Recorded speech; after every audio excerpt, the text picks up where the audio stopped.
You are listening to Lone Star 4.5 KC and 106.LP Conroe and .com.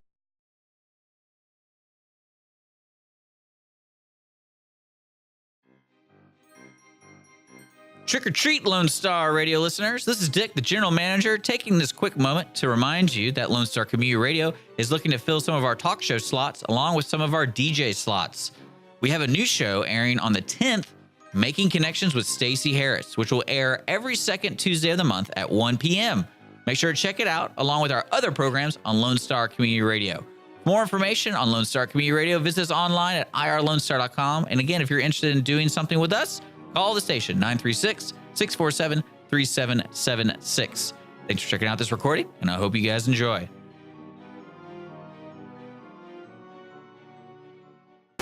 Shall we begin?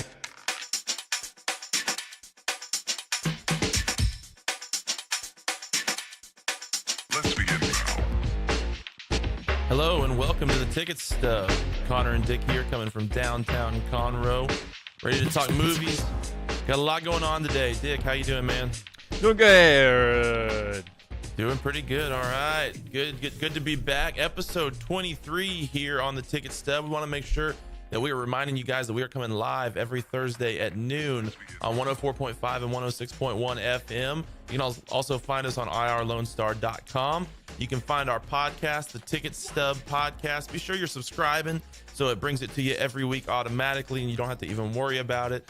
We're also on Facebook, the Ticket Stub Podcast, Twitter at @the_Ticket Stub. Twitter, I think I'm moving towards more of like a Twitter thing with the social media and the ticket giveaways and stuff. Trying to get some involvement there, trying to branch out a little bit. Is it because you have a fetish with hashtags? It's because I just love to hashtag it, man. It's kind of my thing. It's becoming my deal these days. Anyway, so you can find us on basically everywhere. So make sure that you're a part of all that. Also, you can email us at any point. It's theticketstubpodcast@gmail.com. Sorry, I get a little jumbled when I'm thinking of like every different thing, which is like slightly different, and between Facebook, Gmail, all that stuff. We just do it to confuse each other. Yeah, exactly. Yeah, but the passwords are all the same, so don't worry about it. Well, good for the hackers. Yeah, they're hacking all the Yahoo. They can hack us too. Anyways, we're here to talk about movies. We got a great show. We're going to rewind some of the movies we've seen in the last week. We've got some movie news that I'm pretty excited to talk about. It's near and dear to my heart. We're going to try a little something out, which I'm feeling like is ripe for a failure, but a little idea called Miscast, where we're trying to guess the actor based on other roles they have played. And then we're going to give away some movie tickets at the end of the show. 2 tickets to the grand. I was talking to somebody the other day who, like, I'd told them several times that we give tickets away. And then when I was actually like, oh yeah, so-and-so got some tickets to the grand, they were like, wait, what? Like, oh, that's real? That's happening it's every week. Every week, 2 tickets to the grand are being given away by us, thanks to Chris Appel here on the Ticket Stub. If you listen, it's not rocket science to get entered in to win. Listen, follow our social media, and you'll have a great chance at getting some free tickets to the grand, get to go say hi to Chris, get to check out some great movies that are coming out. So make sure you're taking advantage of all of that. Yeah. And you can buy popcorn now that you get free tickets. Yeah, so you can like budget, you have so much money budgeted. Take your ticket money, put it towards some popcorn. It's a win-win. Dick, I'm still riding the Movie Pass high, man. Oh yeah? Yeah. You liking it? I'm loving it. I went to 2 movies this week. I paid $0 for my tickets. It was wonderful. Also, I went to Tinseltown in the Woodlands, the big one. They've redone it, and it is nice. Let me tell you. So why don't you do this? So every time you go, technically it's not free. You paid the $9. So True. What you do is every time between your bills, you see how many movies you've gone to, and then you divide it by that. And then you'll find out, I paid $1.22 to go see this movie. I should keep track. So the first month, I only got to see 1 movie because it came in like with a few days to spare. So the first movie was full price, basically. This month, I'm already on 2. So I'm already at like, $4.99 per movie. So everything and for the rest of October, it's just golden at this point. So really loving the Movie Pass. If you guys are movie goers, especially if you are pretty spontaneous and you can kind of make a decision, kind of at the last minute, or if you go by yourself to the movie sometimes, Movie Pass, you need to do it, and you need to sign up for it now because it's going to take you like 3 or 4 weeks to get your card in. But once you do, you'll be living the dream. And like I said, Tinseltown in the Woodlands, they gutted every theater in there. I don't know if you'd ever been in the Tinseltown in the Woodlands, but they gutted every theater and they put in the fully reclining seats. There's only like probably 40 seats per theater now or something. I mean, it's maybe 50 or so. I mean, but it's way limited compared to what it was. But it is nice. Well, I think that's what they're going for. That's the staple in theaters, where it's not about how many seats you can put in. It's more of, do we want them to come back more and more and be more comfortable? Yeah, I think they must have realized, because I was talking to somebody about this and they were like, how could they afford to lose all those? But they must have realized that except for like Star Wars and, whatever, where the theaters are full, it must be in 90% of the time there's only 10 or 12 people in a theater. Oh, yeah. So they're like, well, okay, well, we're going to remove all this stuff. Instead of that, we're going to make it a luxury experience. So now, well, I mean, if you think about the habits of people, what's the difference between watching at home and watching in a movie theater? And a lot of people, the biggest thing is the exclusive films that go to theaters and not home. And that's why the big fear is if they start releasing it at home. Yeah, for sure. There's that. Because seeing it first is a big draw. You get to see it when it comes out. And then also, a lot of, like, for example, my parents, they use it as a date night. Yeah, it's something to do. It's something to do. Get out of the house. Don't mind blowing $20, $40, and then you're entertained. But then that's what it comes back, the reflectiveness of the experience. Some theaters are so trashy and not clean, and especially the habits of the patrons. Like, I know some people who think it's what you're supposed to do to leave it on the floor. Like your cup, your popcorn. They'll bust the table later. Yeah, something like that. And so I think that's kind of a wrong think. Wrong think. And it's really funny because when you trash it up like that, it's going to make it trashier for the next time, because those kids don't want to clean up everything. And they're. So here's my question. Do you think that once they've luxurized all these theaters, price jump's going to come?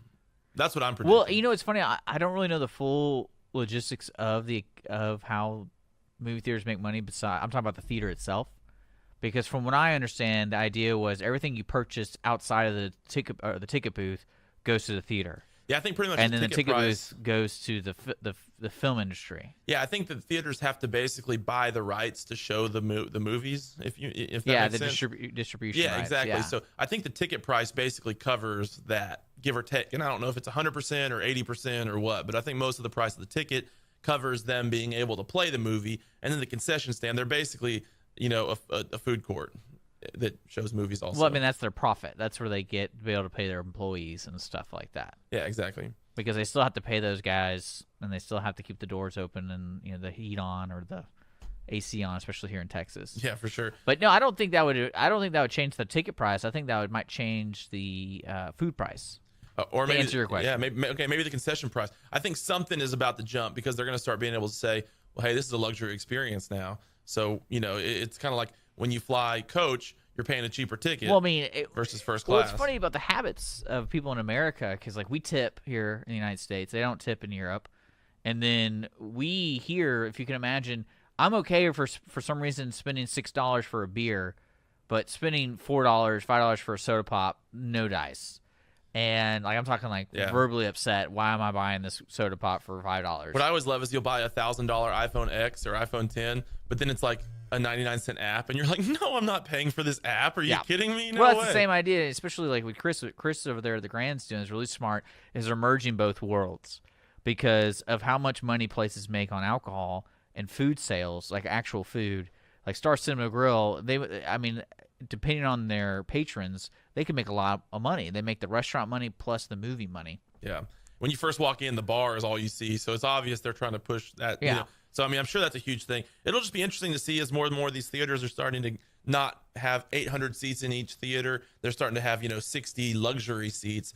I'm all about it, okay? Because I kicked my feet up. It reclined with a little foot rest at the Tinseltown. I was in heaven, man. I was comfortable. Had a little swinging table that I was able to popcorn. Yeah, close. Okay, now popcorn far away. If I didn't want to eat, if I was feeling like a fat kid for a minute, get the popcorn out of here. Oh, hungry again. Bring it back.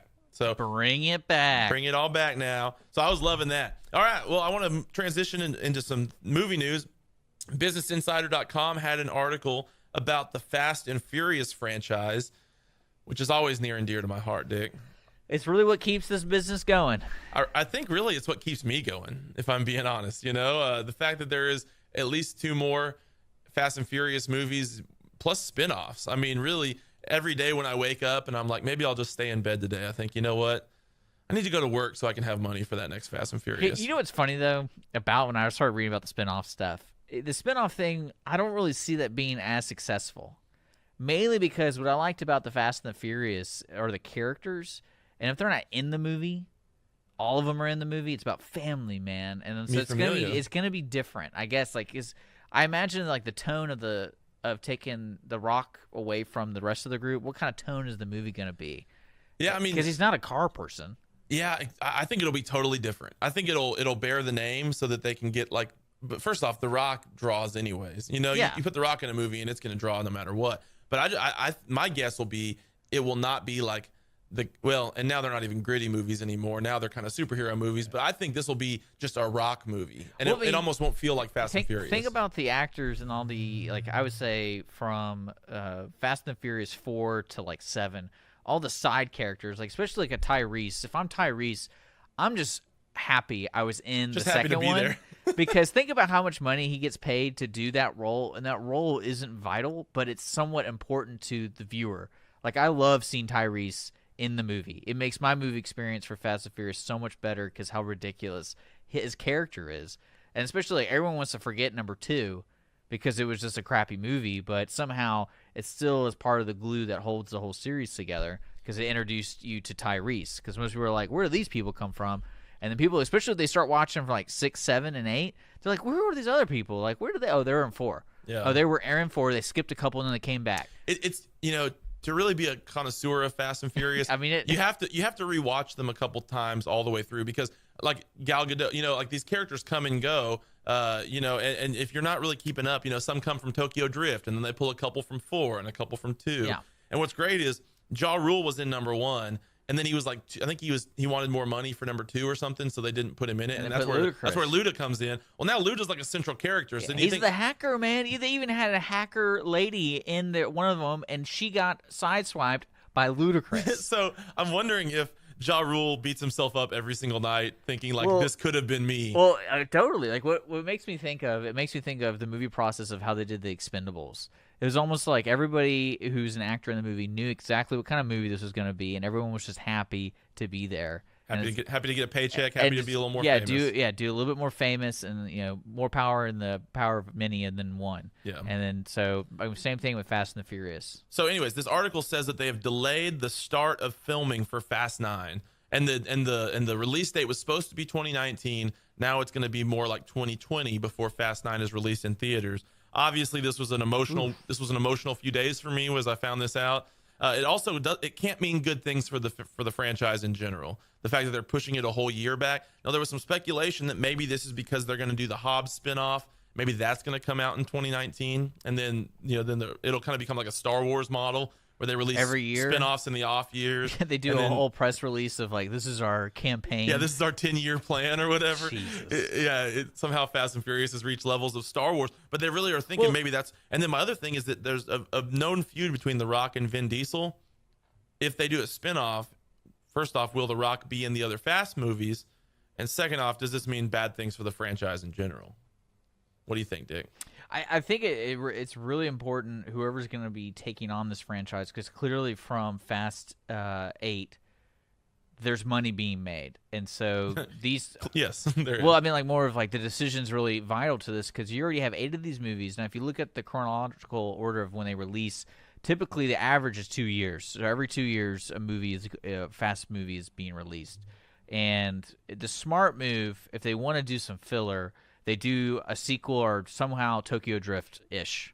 That would be the smart move because it's still part of the universe, and it's still, you get a bunch of no-name actors in it, and you maybe have a cameo from Vin Diesel or something like that. So you think for the 9th one, kind of reset it almost? No. Like if they're trying to do filler. Oh, like okay. they have 3 years. They're like, we're going to extend this till 2020.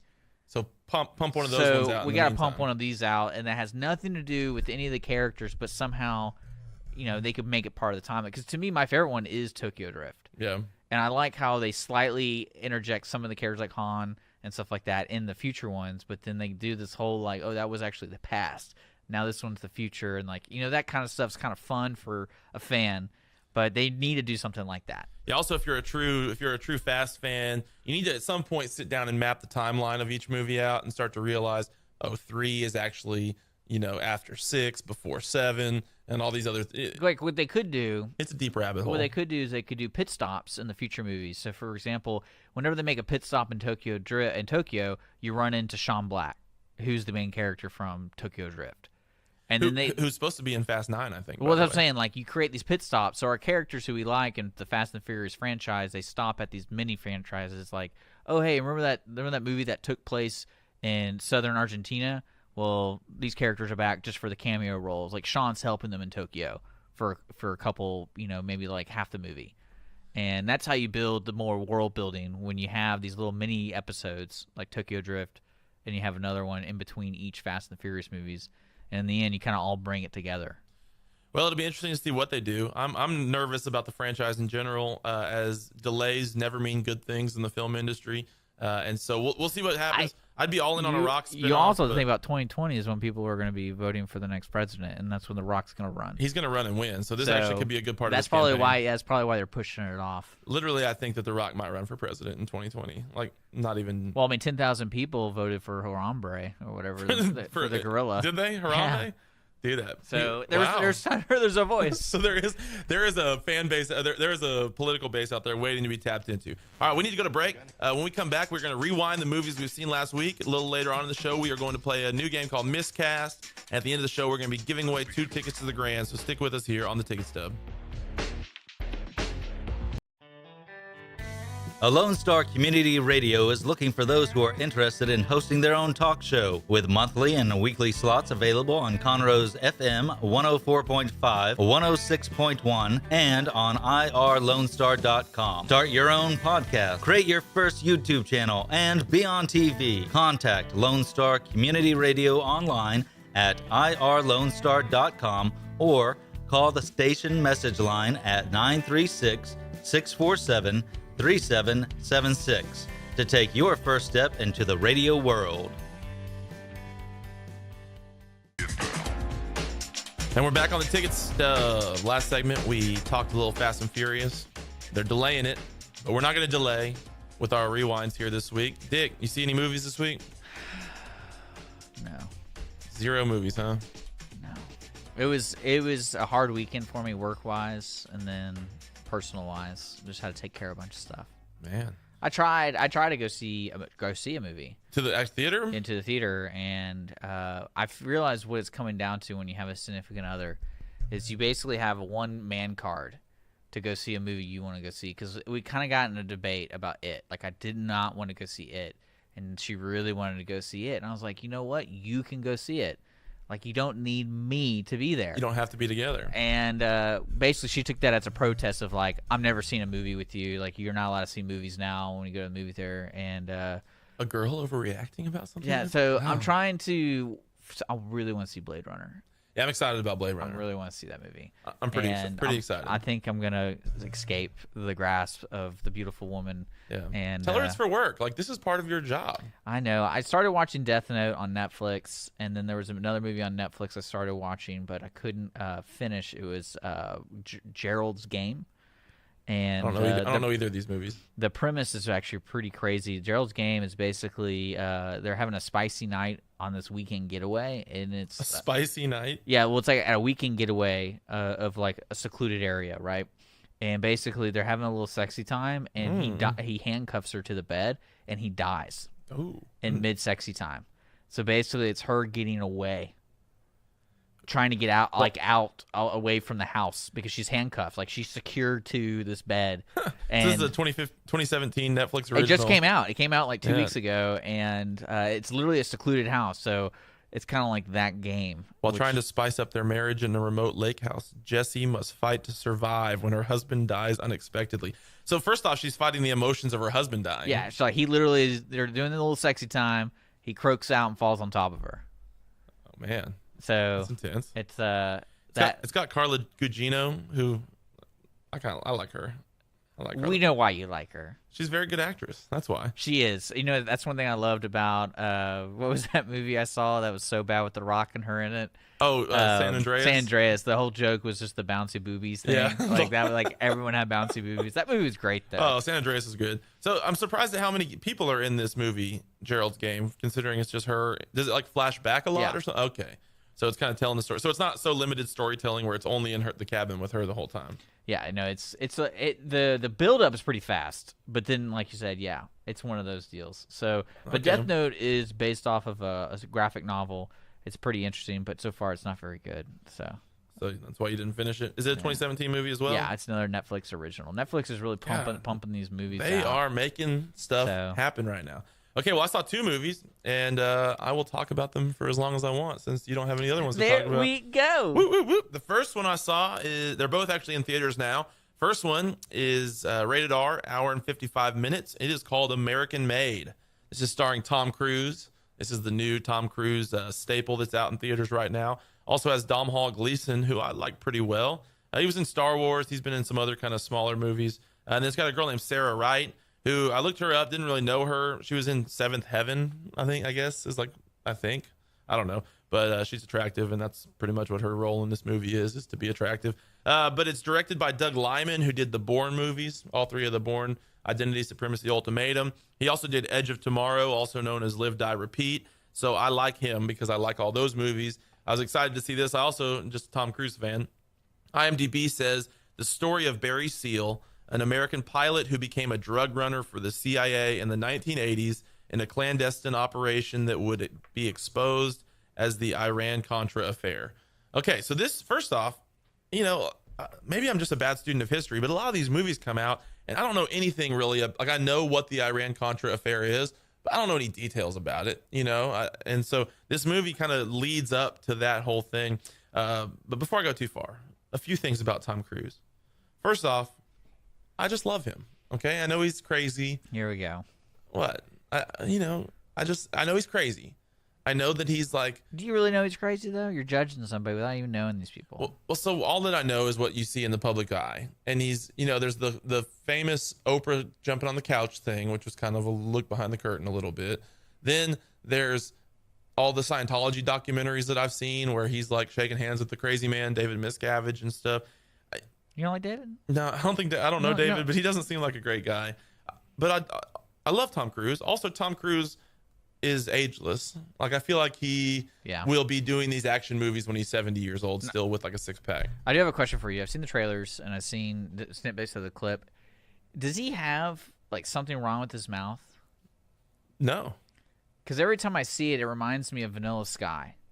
Because you remember Vanilla Sky where he had surgery, like he had all that jacked up face, and he had this like his upper lip was like 3 times size of a normal upper lip, and so he kind of talked like he looked like, if you look at me right now, he's like this. Yeah. He looked like he had that in the movie. Does he have any weird? Is that like something I miss? Is this like a Mark Hamill thing? Was before Star Wars: New Hope, he looked fine, and then he had that car accident, so he looks a little goofy in Return of the Jedi kind of thing. I think it's because he's doing kind of like a Southern accent in this movie. But you know what I'm talking about? Yeah. Like his like upper lip kind of goes to the right. So a little bit. when he's just sitting there, he doesn't have it. But now that you say that, as he talks, I think that's the best way he can kind of get the accent landed. Okay. Is he kind of has to make his face look a little bit strange. But he definitely doesn't have anything wrong with him in this movie. So surprised. I was surprised when I looked it up. 87% Rotten Tomatoes. I really liked this movie, but I didn't think that this was like going to be a really good critic movie. But 87% of critics liked it on Rotten Tomatoes. Basically, it starts out, he's just like a bored, he's not a Southwest pilot, but essentially he's sitting on an airline kind of like that, kind of hating his life. It's repetitive, it's boring, all this other stuff. So he gets met by the CIA to come run guns for them. First, it's take photos for them, take reconnaissance photos. Then it's actually run arms. Then he gets involved in running drugs. Then he gets involved in actually transporting Contra soldiers back and forth to the U.S. to be trained so that then they can go back and fight as like trained soldiers. So he transports anything and everything under the sun. There's some really, there's some great moments in this movie. The first time he encounters the rebels that he's delivering the guns to, he's like, "Here, guys, I have all these guns." And he thinks that they're going to like receive him so well. And instead, they don't even care about the guns. They just beat him up and like take his sunglasses and his tennis shoes and his t-shirt. Like they just want his like American stuff. And so, there's kind of a funny moment with that. The next time he shows up, he's got like a bunch of Jägermeister and a bunch of cigarettes and a bunch of porno magazines and stuff. And he's like, here, don't hit me, take this stuff. There's another scene where he's digging a hole. He ends up making more money than you could ever. I mean, he's got money. Every drawer you open has just wads of bills in them, because everything he gets is all cash from the drug cartel. Funny scene where he's digging a hole to hide a big duffel bag of money, and as he's digging, he hits another duffel bag of money that he forgot he buried in that exact spot already, and he just kind of has, and he's like, oh, are you kidding me? So, it's got some good action, but it also has some moments that I think were kind of funny. I was worried that it was going to get too serious at one part where they start to hit some conflict, but it never got to where it was like, oh, are you kidding me? I think sometimes these kind of movies do that, and this one never did. In my opinion, no, this is outside of Blade Runner, because I don't know if that's good or not. It seems like it's getting well reviewed, but I think this is the best movie in theaters right now, based on the fact that's not really a big statement, though. Not a great statement. Yeah, not a great statement. But I guess my point is, if you're going to go see something in theaters right now, this would be a great choice. Unless you hate Tom Cruise or hate kind of fun action movies. If you want to go see kind of more of a straight drama that's not quite as fun, you should go see the other movie I saw this week called Battle of the Sexes. Do you know anything? Have you heard of this one? Yeah. Okay. Steve Carell. Yeah, exactly. Yeah, this is in theaters now. It's a little bit more limited release. It's PG-13, just over 2 hours. Directed by a pair of directors, Jonathan Dayton and Valerie Ferris, a guy-girl pair. They did Ruby Sparks, which is a movie I saw that was kind of an indie film. They did Little Miss Sunshine, which was the indie film that everybody loved that I hated. And anyways, this is starring Emma Stone, Steve Carell, and Sarah Silverman was decently prominent in this as well. The IMDb would say the true story of the 1973 tennis match between world number one Billie Jean King and ex-champ and serial hustler Bobby Riggs. Dick, do you know much about this whole story with Billy?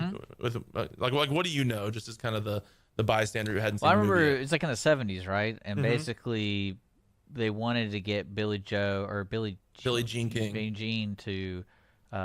Someone said something about women's tennis isn't as good as men's tennis. Some basically battled. Yeah. The idea is they played each other, but Yeah. there's fundamental differences in tennis though when it comes to men and women. I know the men play more sets. Yeah, so there's a couple things here. First off, I knew a decent amount about this sport. My dad's he's been a lifelong recreational tennis player and played at his little, he went to a real small college up north, and he kind of played on their club team. And so I grew up, we've always watched tennis together. And so, I mean, I know I'm not an expert, but I know more than the average person who probably doesn't know that much about tennis. So I went into this knowing a little bit about the backstory. But yeah, so there was a big discrepancy between pay in men and women's tennis, and there's still, well, today it's different, but the big argument has always been that at least in the present day, that men play for about an hour and a half to 2 hours longer than women usually, and then at this point they're getting paid, I think, pretty much equal, and that was because a lot in part of this. But yeah, it was Billie Jean King who was at her prime. She was in her prime. It's important to know this. She was in the prime of her career. She was up and down number one, either number one or number two in the world for women. And this guy Bobby Riggs, he was a pro tennis player and a champion, but at this point he was in his late 50s at the point where they played. So it's an older man playing a girl in her prime. And at one point they do note, Emma Stone plays Billie Jean King. She says, "I'm not saying that girls are better than guys at tennis. I'm saying they deserve to have equal pay share." And their whole point was that the women's tournament was drawing the same number of eyeballs as the men's tournament. And so in that respect, I was like, that's a pretty good point. If I'm an egalitarian here, you get what you are, you get what you deserve. If if WNBA drew as many fans as the NBA, then they should make as much money. If it draws 1/800th of the fanship, then that's probably the amount. It's you just get what it deserves. So there was big themes in this movie, sexual orientation. So it was funny. I said Billie Jean King was a lesbian, and I was pretty sure she was. In the first 30 minutes of the movie, she's kissing her husband, and it's all about her husband and all this other stuff. And I was like, was I wrong? Did I not understand? Well, and then the subplot comes in where she meets the girl who she ends up falling in love with as well. So sexual orientation, identity is a big theme. Women's rights to equal pay were a big theme. And this was a well-made, enjoyable movie. Sarah Silverman was in it. I didn't like her as much. Some of that, she just kind of rubs me the wrong way a little bit personally, I think. But also in this, I think she was kind of an obnoxious character. Steve Carell, the character he played, Bobby Riggs, if that wasn't based on a real character, I would think that this was poor writing because he was so over the top and ridiculous. You know, like he kept saying stuff like, I don't have any problem with women in the kitchen and in the bedroom, you know, and it's like, oh, especially like it's a super, you know, it's super egregious by like 2017 standards. Maybe in the 70s it was, you know, everyone was kind of like, ho, that Bobby Riggs, right? But now you're like, ooh, that's kind of cringeworthy. This definitely makes Mankind mostly look pretty bad. But anyways, I don't think it wasn't too over the top trying to hammer, you know, any sort of political agenda or message home. I enjoyed it. Did you like the Houston Astrodome? Okay, I was gonna say one of my favorite parts. I didn't realize the final showdown took place in the Astrodome, and it was so cool to see it all CGI'd. You know, it's like they brought it back to life because now the Astrodome's like a barren wasteland, and it's kind of depressing because I grew up going there. But to see it all remastered and CGI'd and everything, the Astrodome was cool to see. So this is a good movie worth seeing. It's a real character-driven drama. If you know, American Made doesn't sound like, if that sounds like a brainless movie that doesn't catch your fancy, Battle of the Sexes might be one. It's based on, both are based on true stories. I think both are interesting. Both are in theaters now and worth checking out. So we're gonna go to break. When we come back, we are going to try out this little game called Miscast, and I bet it'll be a sensation that sweeps the nation. First off, that rhymed. Didn't even mean for it to. But anyways, stick with us here on the Ticket Stub, Connor and Dick, every week, Thursdays at noon. Lone Star Community Radio is looking for those who are interested in hosting their own talk show with monthly and weekly slots available on Conroe's FM 104.5 and 106.1 and on irlonestar.com. Start your own podcast, create your first YouTube channel, and be on TV. Contact Lone Star Community Radio online at irlonestar.com or call the station message line at 936-647-3776.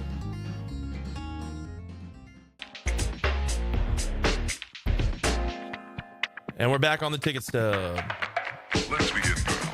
Earlier this episode, we talked Fast and Furious news. We did our rewind. Want to remind everybody to go ahead and like or to follow our Twitter page right now. What?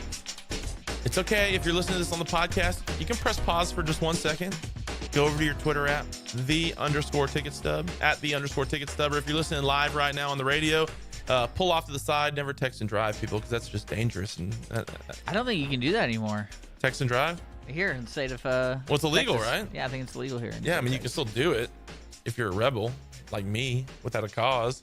Not like you. But if you have Sounds like you're a rebel with a cause. That's a good point. I'm a rebel with a major cause, which is to text and drive because it's more efficient. But anyways, go ahead and like our Twitter. As soon as this episode posts on the podcast, we will be posting onto Twitter and Facebook the way to win tickets to the Grand Theater this coming week. Guys, every week, 2 tickets. You're just wasting money if you're not subscribed and liking our social media to figure out the way that you can have a chance to get the tickets.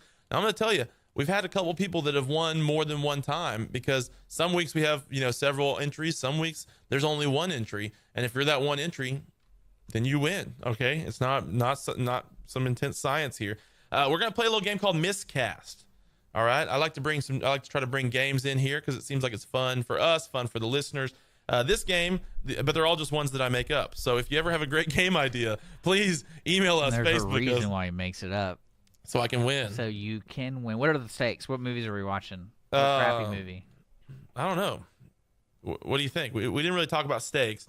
Scoring this could be, I think we'll be able to score it. We'll be able to keep up without too much difficulty here. How about this? Loser has to watch Catwoman Ugh.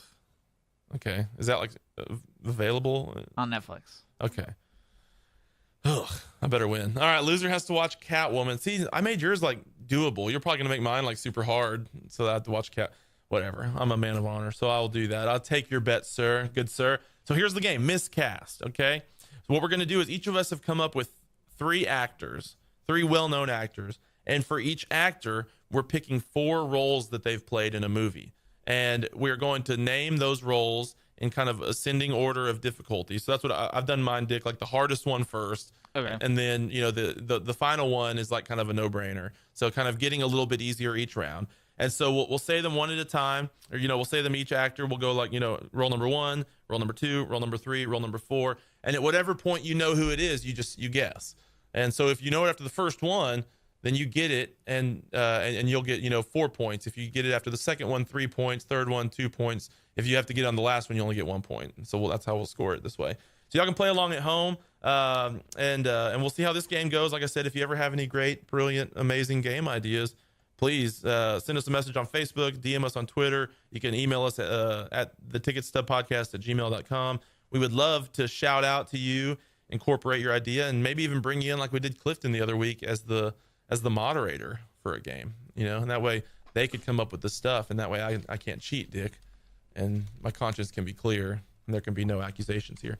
All right, so miscast. So I went ahead and did mine because I'm extra nice, and I didn't know we were going to be having to watch Catwoman if we lost. All my actors are from the Avengers movies, so that gives you a little bit of a frame of reference. Otherwise, I kind of thought it would be too too vague, too broad. So do you have are yours all random, or do you have kind of a... Nope, random, dude. Oh, okay. See, I act with kindness. Dick acts with, what's the opposite of kindness? Unkindness. Okay, so I'm going to go ahead and start here. My first one. So we'll see how fast you can get it. What I'll do is I'll just name, I'll say, roll 1, say it. You can just, at whatever point you know it, you just shout it out. And we'll see how long it takes you to get. Okay.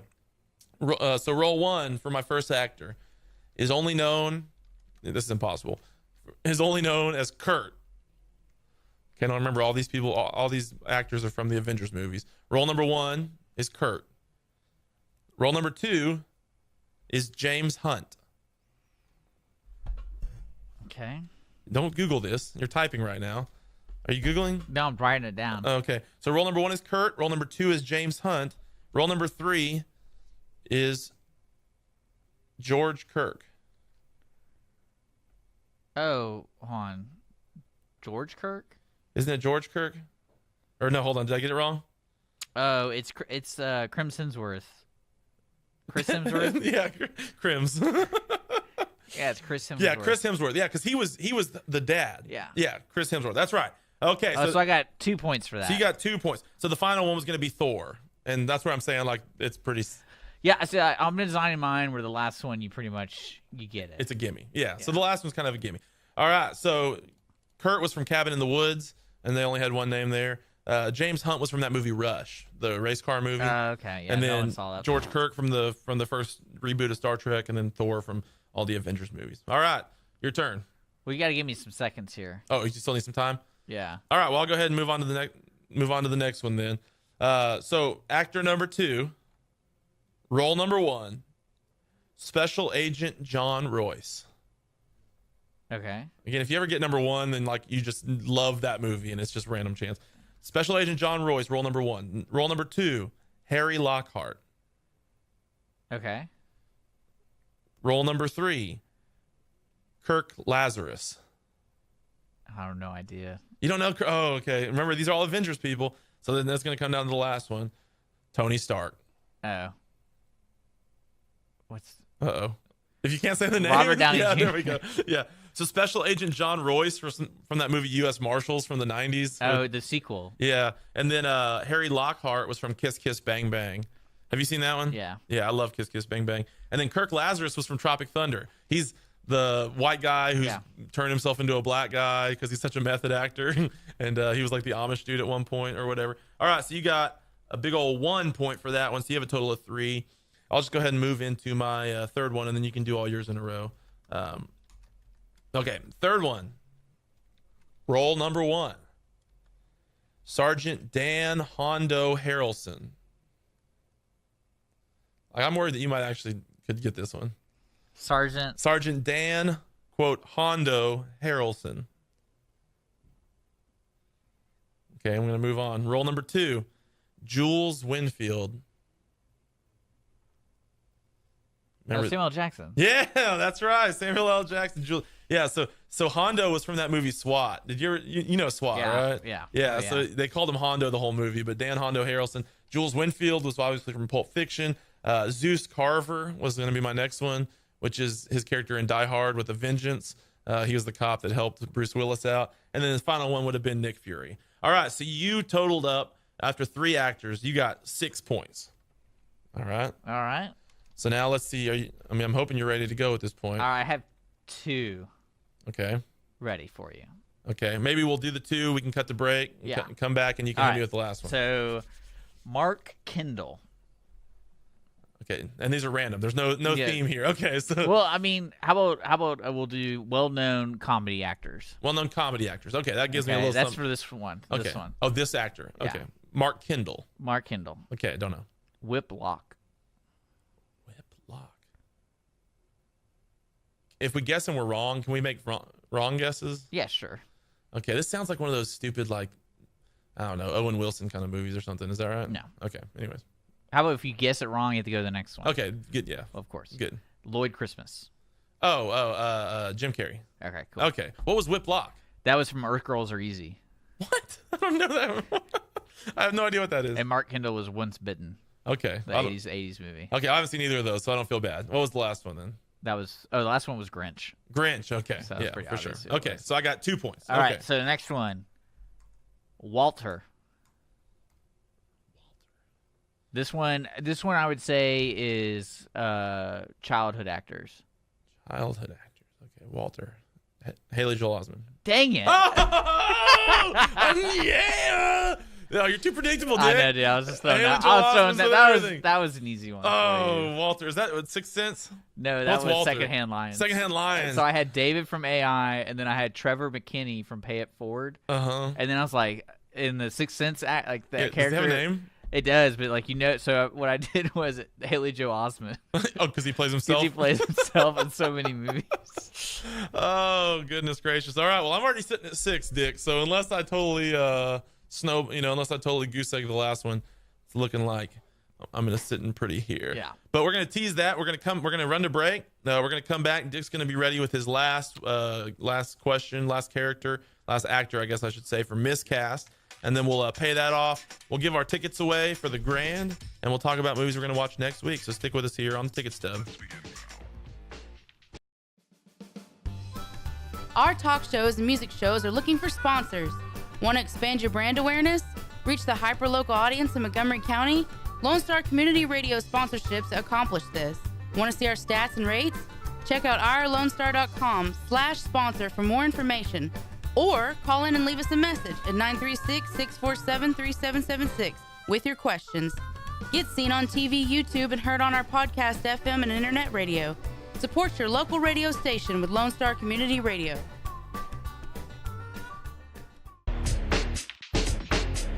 And we're back on the Ticket Stub. We left you hanging in the middle of our game miscast.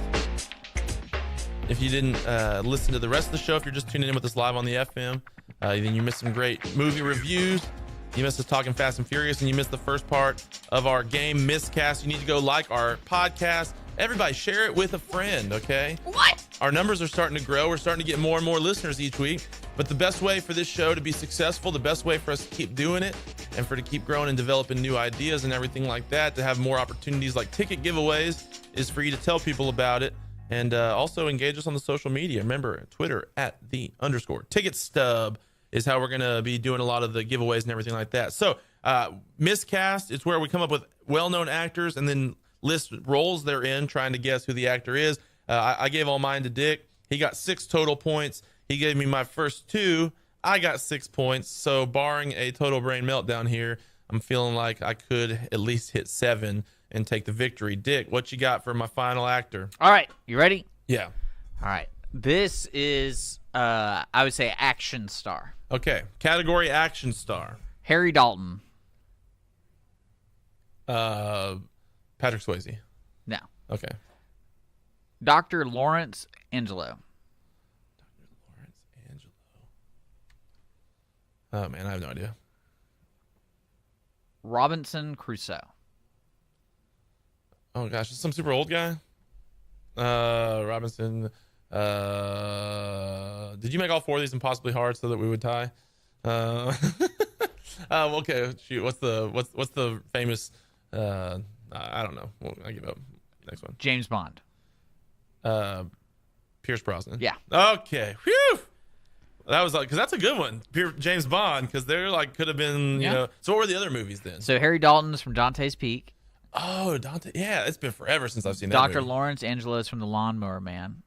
Okay. I don't know if I've even seen that one. You should. Yeah. Robinson Crusoe is from Robinson Crusoe. Oh, really? Okay. Yeah. What year? I wonder what year that came out. 1997. 1997. Okay. Totally missed that one. All right. Well, I got 7. So, Dick, it looks like between now and next week, you've got to watch Catwoman on Netflix. I'm okay with that. I feel like you wanted to watch it anyways. I feel like this was just a way for It's you. always on my to-do list. This is just a way. Is this the one like Halle Berry Catwoman? Oh yeah. The basketball scene, classic. Is there any rain in that movie? Oh yeah.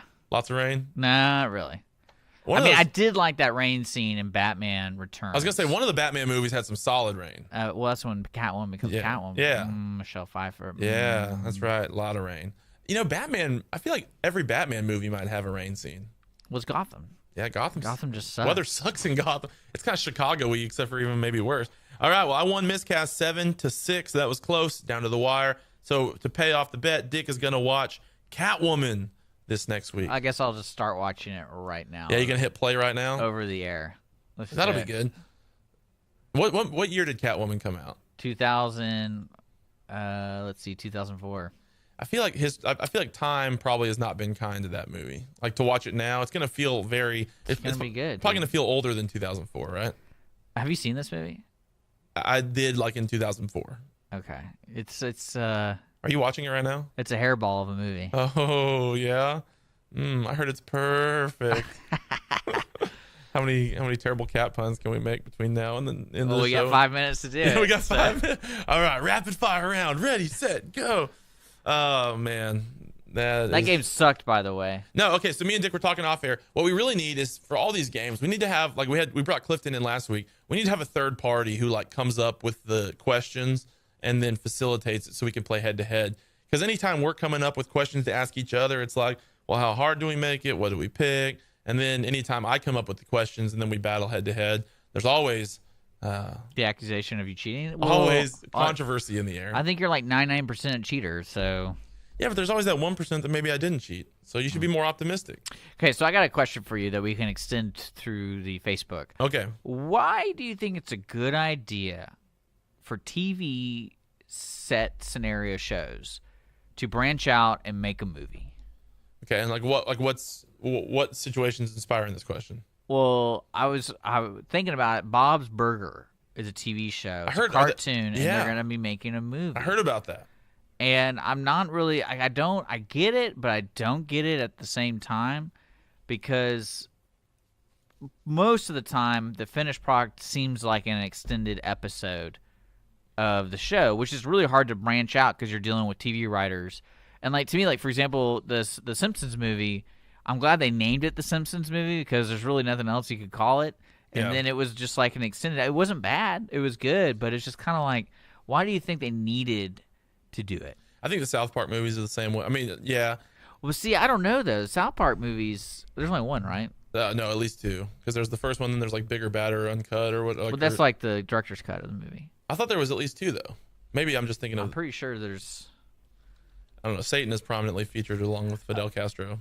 I mean, I think the South Park movie, that was one of those exceeded expectation, and they also couldn't do some stuff. That's why they made the movie. Yeah, so because anything could go. Pretty much. I don't know. It seems like a lot of popular shows, there's like a kind of a call for a movie to be like the fan base. I think they think it would be fun to see like a 2-hour, because only so much can happen. You know, the problem with a TV show is that it's so, especially a show like Bob's Burgers, you know, it's totally, each one has to be self-contained for the most part. And I've only watched a few episodes of Bob Burgers. I've heard it's really great. I didn't love it when I watched, 4 or 5 of them. But shows like that, the plot can kind of carry over, but pretty much each episode needs to stand alone. And so when you get a movie length, you can really like unfold a plot, and as much plot as those shows ever really have. But it gives you more time to kind of do some of the fun stuff that maybe they can't really do in the 22 minutes you get for a television show. Well, I mean, I'm also not talking about the movies that are based off a TV show. I'm talking like the same actors, same characters, going like, for example, Serenity. There's a lot of situations for Serenity because Firefly was so cult popular, they had enough push to actually, they only had time to do a movie. They couldn't make another season. And I think that kind of hits a lot of fans because they're like, oh, hey, Alias deserves a movie. Deadwood deserves a movie. What was the one with the girl who took pictures and they made the movie? Yeah, Veronica Mars. Yeah. That they made a movie off of that. And it's just kind of like, I just don't get, especially cartoons. Cartoons really hit it hard. Like, I remember when the Rugrats movie came out, because I remember growing up watching the Rugrats, and I was like, why would I want to go see a movie? Like, what? And that didn't really make a lot of sense. Yeah, I remember my sister loved it. She was like perfect demo for that. Because there's I watched it like several Pokemon. times. There's like 7 Pokemon movies. A lot of movies. And then there's SpongeBob movies. And it's probably a way to just monetize. Like, that there's a fan base already there. Like for a studio, it's kind of like a sure thing as far as making money. Like if a show like Bob's Burgers that they know has however many million viewers and followers that like it, then you make a movie. Well, you're at least going to sell that many tickets. So, it's going to be, however many people are going to watch it. So that's probably why the studios do it. I don't know why, I think fan bases maybe again, like it's just so they can see kind of a unedited, unfiltered, longer thing that they already like. All I know is I saw Serenity, the movie, without having any idea what Firefly was, and I was the most confused that you could possibly be. Hey, credits are over. I'm watching Catwoman now, okay? I was supposed to be an artist by now. She was. Instead, I was designing ads for beauty cream. Wait, Catwoman was designing ads for beauty cream before she was... This is the intro, bro. Maybe I haven't seen this. I don't know. To that stuff, Sally. I believe. Okay, I can't handle it. I'm watching this movie. You gotta be quiet. I can't. I'm glad I. We gotta go. I'm glad Wrap I this lost. up. We gotta go. Okay, before we run, I want to announce the tickets for the giveaway that was won via Twitter, _Ticket Stub. Aaron Donahoe newly followed the Twitter and already won tickets to the Grand. Good job, Aaron. This week, make sure you check our Twitter and Facebook. By the time the podcast is posted, we will have the way you can win the tickets. Next week, Dick, I'm going to try to watch the original Blade Runner to catch up, and then I want to watch Blade Runner 2049. You better research which one you should watch. Just throwing that out there. There's like 3 versions of the original. Oh, the Harrison Ford. What do you mean? Oh, like have they recut it several times? Yeah, it's a whole mess. Okay. Well, and it changes it. Like some of the guts like drastically changed the story. Okay, well, I'll have to look into that. What are you going to watch for next week? Catwoman. Maybe Blade Runner? I would like to see Blade Runner. All right. Well, anyways, that does it for the Ticket Stub, everybody. We'll be back next week. Make sure you tune in. Make sure you're liking and subscribing us, following us. Everything great like that. Always great to be here. And until then, we'll see you next week.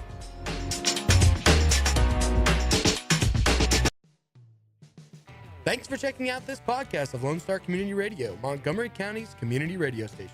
If you enjoyed this recording, make sure to check out our past shows online at irlonestar.com or their respective video or podcast formats on YouTube, Google Play, or iTunes.